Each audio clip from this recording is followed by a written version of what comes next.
as a part of everyone's journey to becoming a veterinarian, part of that journey is going to vet school. And you got to get into vet school. So there's a lot of steps into the process. And I'm excited to say that on Vet Life Reimagined, the podcast, we got a question submitted around advice for building a resume or CV for internships and trying to get more experience in the field to get into vet school. So I'm Dr. Megan Sprinkle. I'm a veterinarian and excited to share some of my personal experience as well as resources and tips around this very topic. And I think this will hopefully be helpful, especially if you are trying to get into vet school. But if you are also looking for other opportunities, maybe for growth, you're already a veterinarian and you're just looking for other experiences and things to do, maybe this will give you some inspiration. Also, if you are a veterinarian who is trying to help someone get into vet school, this might be a great resource for you or to share with them.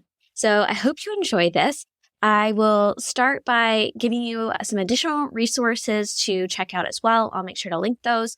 I'll give you some overall tips for these experiences and then leave you with some final inspiration that I found very inspiring. And so if anything, you want to scroll to the last little bit to get those final pieces of inspiration. I hope it really inspires everybody. So, like I said, for resources, Yes, I'm happy to share my ideas and experience with this, but I want you to have some other resources as well. So the AVMA, which is American Veterinary Medical Association, has a site called Vet School Admission 101, and it is a list to help you get the best chance of getting into vet school. So this is a really good resource to make sure that you check out if that is what you are doing, trying to get into vet school. Another resource is a website from the American Association of Veterinary Medical Colleges. They don't have necessarily a list about experiences to get into vet school, but if that is your stage, this is going to be a very helpful resource with different statistics and things that will help you get into vet school. So make sure to check those out after this video. Now, for some overall tips when you go into these experiences, no matter what experience you are going to go into, no matter what interest of animal health you are interested in, these are going to be super, super important. So when you go into these experiences or apply for them, not even there yet, I want you to put in all of your efforts to get to know people when you are in these experiences.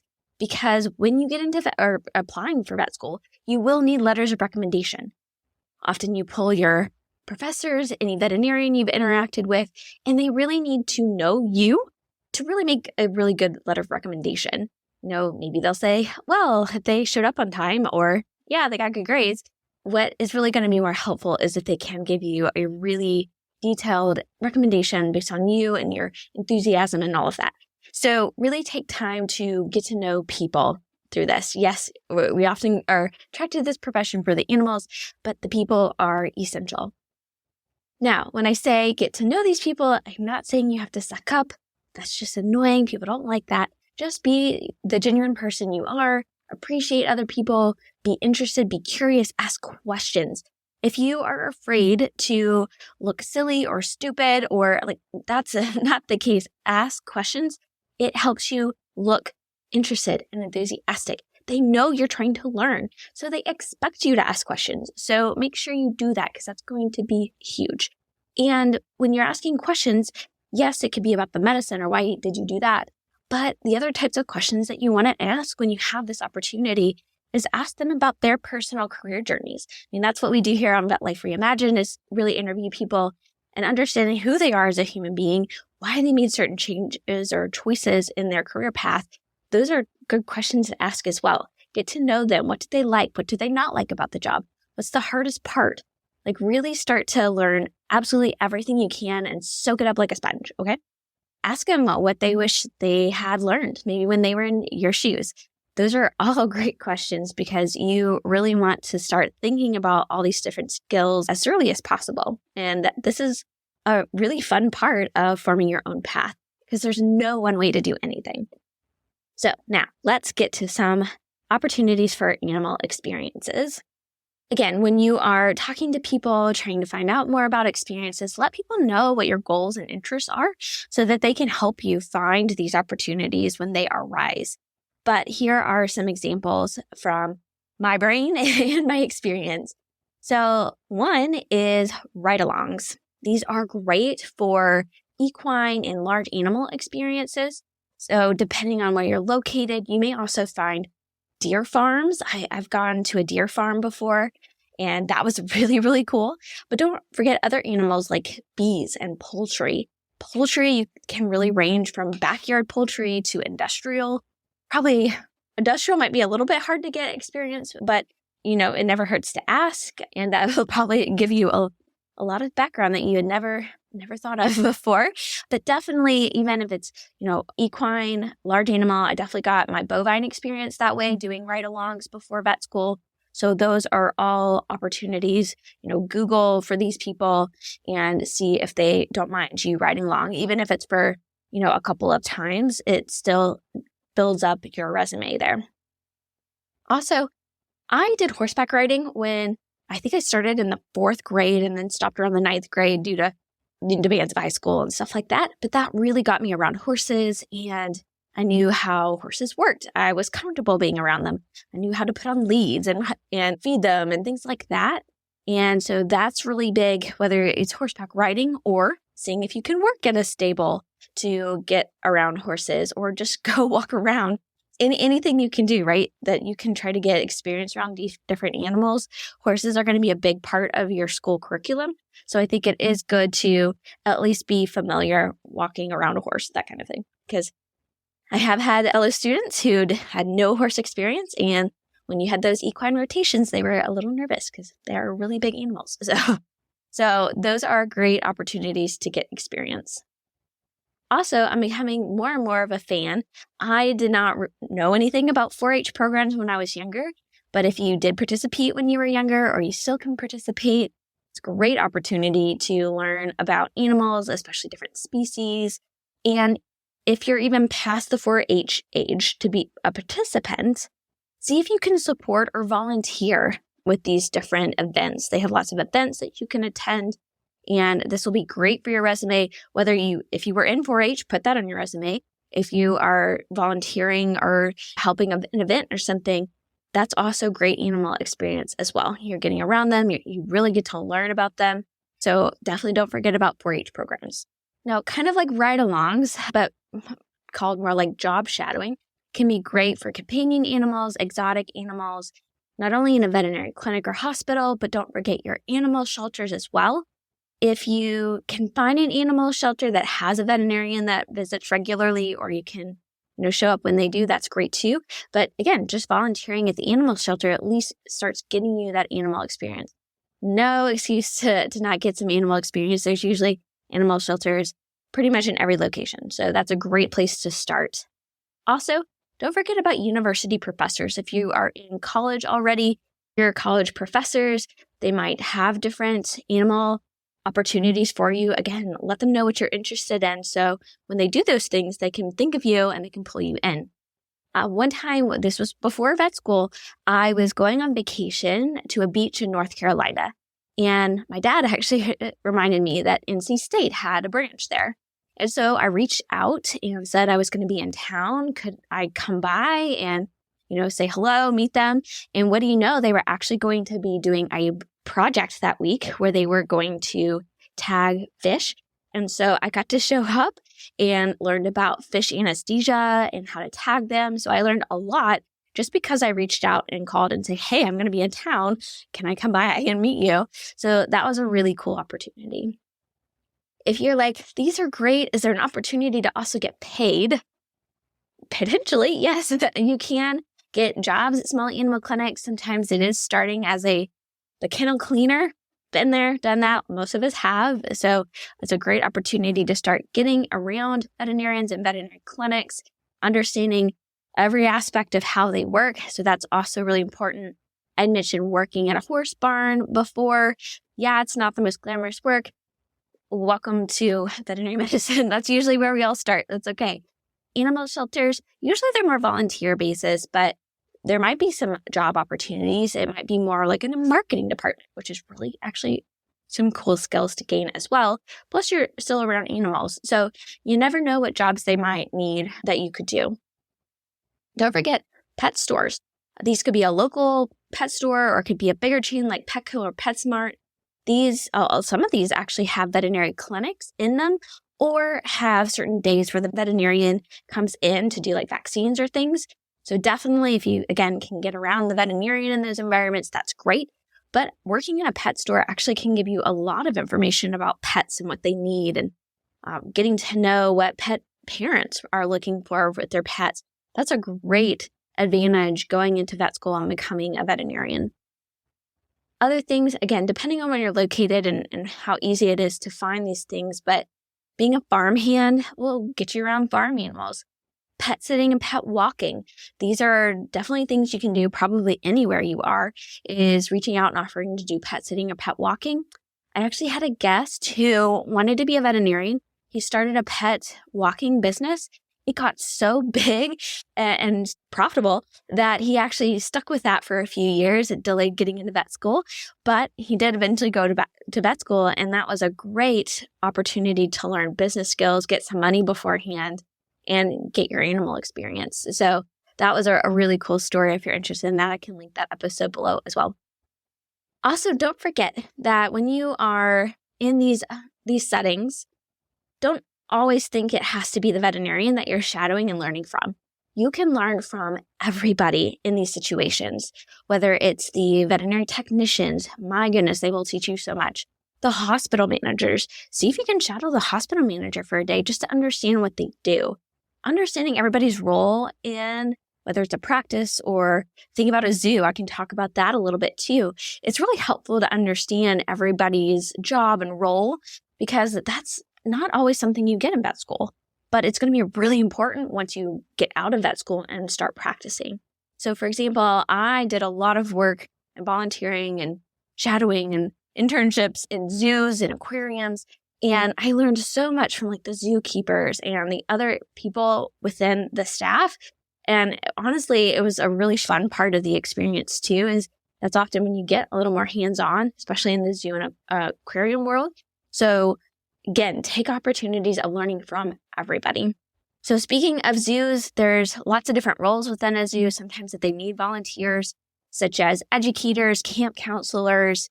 Zookeepers usually have degrees, but you never know. So see if they have some opportunities there if you are really interested in that area. Like I said, I've volunteered with, or job shadow is probably the better term than volunteer, but this was actually during my internship. So this was after vet school, but I was in Chattanooga doing my internship and they have a fantastic aquarium. I reached out to the veterinarian who supports that aquarium and he was amazing. He said, sure, I go to the aquarium on these days. If that does not conflict with your work schedule, feel free to come on and you can shadow me. And I learned a lot. It was a lot of fun. I got to do blood draws on penguins and all sorts of stuff. So you absolutely never know. So never hesitate to ask. The worst thing they could say is no. Wildlife groups or conservation groups. Again, lots of different things out there that you might be able to get involved with. Do you have a state park that you could support? Then there's things like SeaWorld and other things similar to that. I did career camps at SeaWorld when I was younger, way before vet school. And so, one, if you're that age, see if there's those types of camps for you. But they needed camp counselors. So those are other things that you might be able to do. And I'm pretty sure they got paid. So again, if you're looking for a paid opportunity, see what it takes to get in and be a camp counselor, because that would be a really cool experience. You learn a lot, plus you're getting to do all those behind the scenes things too. Also, don't forget about research. Research labs usually have a lot of different opportunities, especially for undergrads. I definitely recommend starting with your university that you're currently at, because it's usually easier and they're more than happy usually to try to support their own students to get experiences, especially during summers. They have a lot of programs that you can help with different research projects. Some may be hands-on with animals, some may not, but it's still great to put on your resume. You get to learn and meet a lot of different people in these animal departments, which is good. And it may not even be an animal department. If your school is attached to, well, definitely have a vet school, definitely try to get in there. But even some of the medical schools have different departments that might do research that can give you a lot of really cool things to put on your CV. So think about that. There's a good example. I had a friend who is a vet tech, but she did some work at the Mayo Clinic for the human health, but it was using animal models. So again, lots of different opportunities there. Animal training, if you're really interested in behavior or maybe you do agility with your dog, learning some animal training skills might be a neat way to get to have some hands-on experience. Maybe you can shadow an animal trainer. Again, they're not going to be usually veterinarians, but again, animal experience. You learn a lot about the animal during that. And maybe something that not a lot of people will think about, and it's not free, but my goodness, I think it would be really cool to put on your resume if you do fear-free certification. And you do not have to be a veterinary professional to do this certification. They have things for like pet sitters as well. It's about $120, I think, to do some of these courses. Definitely look it up. I'll put the link for the fear-free below so you can see if that seems like something you might be able to do or maybe get sponsored to do. But is that something, honestly, even though I do not work in a clinic setting, I'm really thinking about participating in myself because these are just some really cool, really practical skills that I think will be helpful for you, definitely through vet school when you're getting your animal experience, but definitely long term. And I would think that would be quite impressive to see that already on your resume that you know about that and you've gotten involved in that. And finally, make sure that you are taking advantage of any type of animal club, medical club that is at your university. I went to a smaller university and they didn't have a pre-vet club. They kind of put the pre-vet people with the pre-med people, but we still had different people that came in and presented. That's one way. Make sure you talk to them, say thank you, ask them some questions after they present. They might also help you find opportunities on campus. So really lean into those groups and participate there. Now, those are just some ideas for animal experiences. You don't have to do all of these, my goodness, to get in, but these are just ideas. If you have certain areas of interest, lean into the ones that sound the most interesting, but it's still really good to get some diverse experience too. So I definitely did not think I was going to work with cows, but I did ride-alongs with the large animal veterinarians, and it's still really fun and interesting. And often schools really do look for some diverse experiences because if you don't, they potentially may ask you about it. So those are all things to think about. Again, you don't have to do everything, but do try to have some diverse experiences, but especially lean into the ones you really think you're interested in because it might help you know, oh yeah, this is really cool. I might want to continue to lean into this, or oh my, no, no thank you. So anyway, I hope that those were interesting and helpful. And while a lot of people think about animal experiences, there's some other experiences I don't want you to forget as well. And this was also mentioned on the AVMA site. So definitely got some support in the thought process around some really different types of experiences that people may not think about. And I think because people don't think about it, it may actually be extra impressive if you have some of these under your belt too. And that's around leadership, communication, and business skills. So like I said, animal experiences are important. So don't necessarily sacrifice the animal experiences for these, but these are still going to be crucial for every aspect of your career in veterinary medicine. So for leadership skills, you can hold office in student government or other groups. Like I said, get involved with those pre-vet clubs or organizations. If they don't have one, start your own. Those are a lot of options. And maybe if you're not an officer of the group, maybe there's a project you could lead. Those are all things that you can do that will help you develop some leadership skills to put on your resume. So really get creative with those.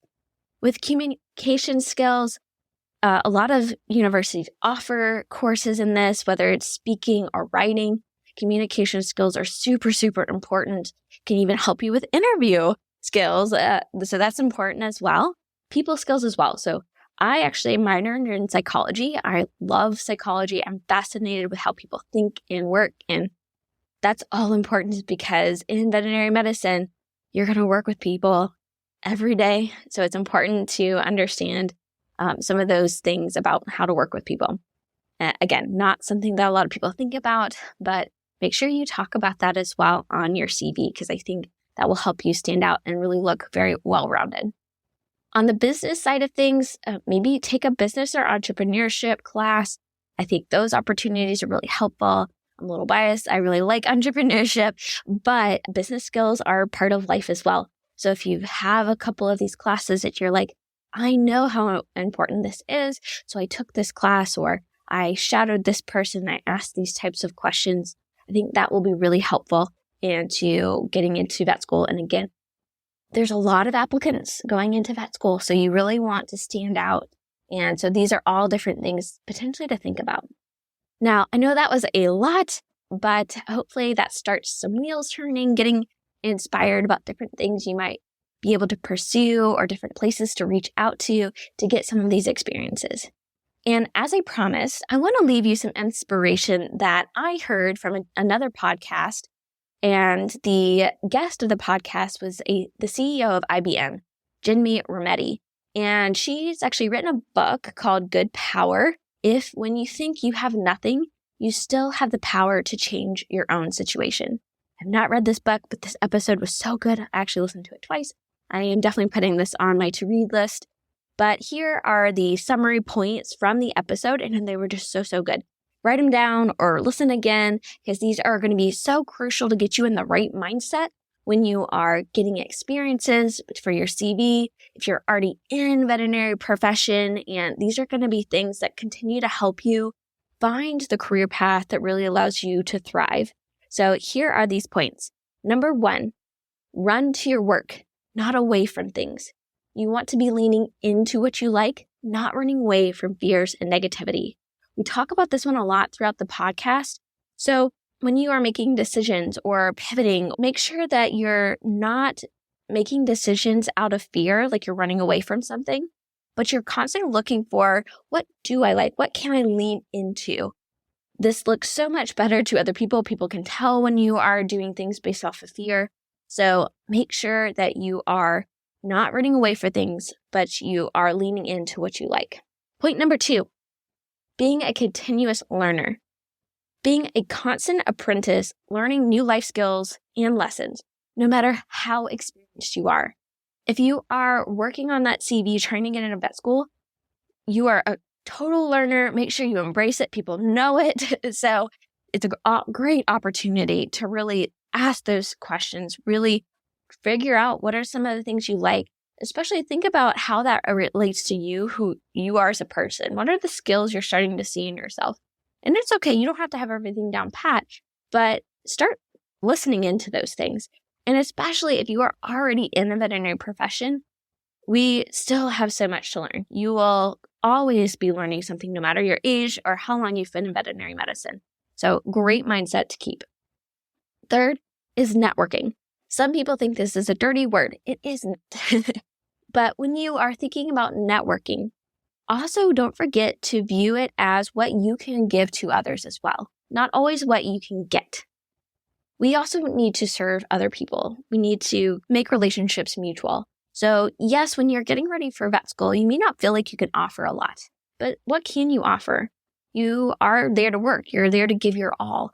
You're there to give your enthusiasm and appreciation for what people are helping you do to achieve a dream that you have.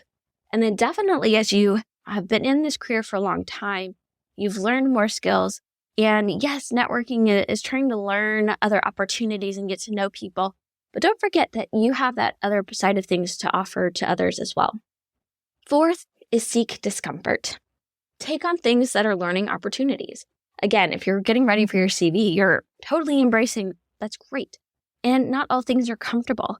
Like me, who had no experience being around cows, going on that ride-along was a little intimidating. I knew I wanted to have diverse experiences to get into vet school. And so sometimes leaning into those things that are uncomfortable are the best ways to grow and learn. Who knows? I may have been on that ride-along and said, this is amazing. I love this. I want to do this for the rest of my life. That is not what I ended up with, but you never know until you try something. So this is a really important part to help you start seeing what are the possibilities out there for you and your career path, figuring out what you like. So don't be afraid to lean into discomfort. A lot of it may be brand new and uncomfortable at the start. That's perfectly normal. And even as you are getting into your career, you're going to find things that are uncomfortable. Things that are new are often uncomfortable. But if you're looking for opportunities and new things to do with your career, that's okay to lean into that. And finally, I want you to know that you do not have to plan every aspect of your life right now, especially when you're younger. There's so much to learn and experience. Embrace things with a curious mindset. But even if you've been in veterinary medicine for decades, you don't have to have everything planned out. Things still pop up and that you can explore. Let these things unfold naturally. It's good to think about the future, but don't let it cripple your present. Don't let it be that you can only have a straight path where you might miss opportunities to get to where you want to go. As long as you are learning and engaging, doors will open up soon enough. So thank you for listening to this solo episode. It's one of my first solo episodes. I love being able to get questions and answer them. So if you have questions and you're listening on audio, there is a text message feature. It is a one-way messaging system though. I cannot respond directly to you, but if I think it makes a great episode, I'd be happy to make an episode just like this to answer your question and even bringing them into some of my conversations with the guests. So that's a great way. If you're on YouTube, jot it right down in the description. That'll be great. If you want to have me be able to answer you directly, feel free to find me on LinkedIn and message me there. But again, I hope you enjoyed this episode. Please, if you enjoyed it or you're enjoying the podcast, share it with a friend, like on YouTube, please subscribe. Our goal is to get to 1,000 subscribers. We've still got a little ways to go, so we definitely need your help. So thank you, and until next week.